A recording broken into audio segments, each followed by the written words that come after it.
Hi, I'm James Turner, Marine Gear Tester. I've just been sent some marine padlocks. They're made by Burg-Wachter in Germany. I hope I got that pronunciation right. They look pretty neat to me because as well as being available singly, they can be bought in sets of 2 or 3 with common keys. That's really useful if you've got multiple cockpit lockers. These padlocks are fully waterproof.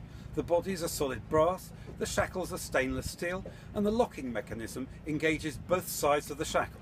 You can tell that because of the groove cut into each side.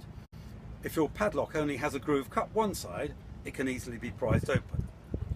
On the outside, there's a plastic bumper which will save your gel coat or paintwork from chips and scratches. I've seen other keyed-alike or common keyed padlocks before.